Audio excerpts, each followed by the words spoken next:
5 August 2024 পতন হলো শেখ হাসিনা সরকারের। 8 August doctor Mohammad Yunus Paris থেকে দেশে ফিরেই বিমানবন্দরে বললেন, বাংলাদেশের সামনে একটি অসাধারণ সুযোগ, এই সুযোগ আর পাবেন না, এটি হাতছাড়া করা যাবে না। তারপর দেশ পরিচালনার দায়িত্ব নিলেন শান্তিতে নোবেলজয়ী ডক্টর ইউনূস।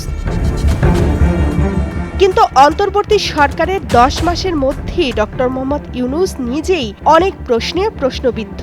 দেশ পরিচালনায় তিনি কতটুকু নিরপেক্ষ তা নিয়ে আলোচনা সব মহলে, বিশেষ করে জাতীয় নাগরিক পার্টি বা এনসিপি নামে ছাত্রদের নতুন রাজনৈতিক দল গঠিত হওয়া থেকে দলটির প্রতি তার বিশেষ পক্ষপাত লক্ষ্য করা যায়।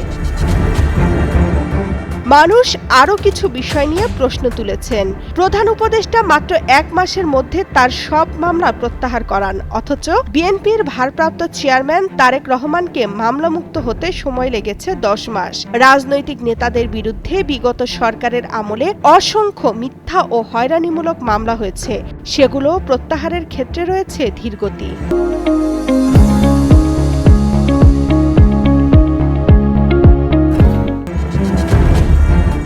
এছাড়া ডক্টর মোহাম্মদ ইউনূসের বিরুদ্ধে যে 666 কোটি টাকার কর আরোপ করা হয়েছিল, দায়িত্ব গ্রহণের পর তা মওকুফ করিয়ে নেন তিনি।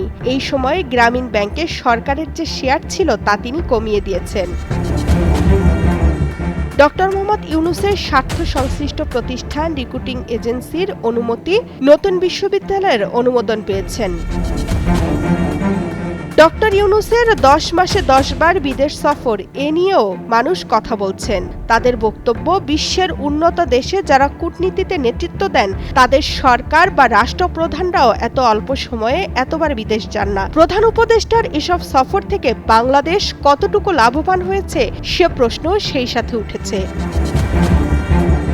সৌদি আরব সহ মধ্যপ্রাচ্যের অনেক দেশ, সেই সাথে ভিয়েতনাম, কম্বোডিয়া বাংলাদেশিদের ভিসা বন্ধ করেছে। এখন থাইল্যান্ডের ভিসাও যেন সোনার হরিণ। এছাড়াও ডক্টর ইউনূস দিল্লি থেকে ইউরোপের দেশগুলোর রাষ্ট্রদূতদের ডেকে পাঠিয়েছিলেন। তিনি তাদের অনুরোধ জানিয়েছিলেন বাংলাদেশ থেকে যেন তারা ভিসা ও আনুষঙ্গিক কার্যক্রম চালান, কিন্তু ওই অনুরোধেও কেউ সাড়া দেয়নি, বরং ইউরোপের ভিসা এখন বন্ধ হওয়ার মতো পরিস্থিতি হয়েছে।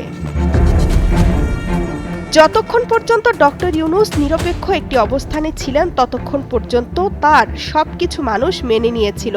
রাজনৈতিক দলগুলো তাকে নিয়ে কোনো বিতর্ক করত না। এমনকি তিনি যখন পদত্যাগের ইচ্ছা প্রকাশ করেছিলেন তখন বিএনপির পক্ষ থেকে বলা হয়েছে ডক্টর ইউনূসের পদত্যাগ তারা চান না। কিন্তু এখন রাজনৈতিক দলগুলো তাকে নিয়ে প্রশ্ন তুলছে। বিশেষ করে এনসিপি নামের নতুন রাজনৈতিক দলের প্রতি ডক্টর ইউনূসের বিশেষ পক্ষপাত সবার কাছেই দৃষ্টিকটু ঠেকছে। দীর্ঘদিন ধরে বিএনপি ডিসেম্বরের মধ্যে নির্বাচনের দাবি করছে। সেনাপ্রধান জেনারেল ওয়াকারুজ্জামান একাধিকবার ডিসেম্বরে নির্বাচনের সময়সীমা বেঁধে দিয়েছেন। ডক্টর ইউনূস কিছুতেই ডিসেম্বরের মধ্যে নির্বাচন করতে আগ্রহী নন। এছাড়া রাখাইন করিডোর, চট্টগ্রাম বন্দর, এই বিষয়গুলো নিয়ে এক ধরনের লুকোচুরি রয়েছে সরকারের, ফলে উদ্বিগ্ন সাধারণ মানুষ। তাদের প্রশ্ন, ডক্টর ইউনূস একা সিদ্ধান্ত নিতে পারেন কিনা। সকলের প্রত্যাশা, জাতির অভিভাবক হিসেবে ডক্টর মোহাম্মদ ইউনূস নিরপেক্ষ থেকে দেশকে নিয়ে যাবেন এক নতুন সম্ভাবনার পথে। তামান্না তাহসিন খান, কালের কণ্ঠ।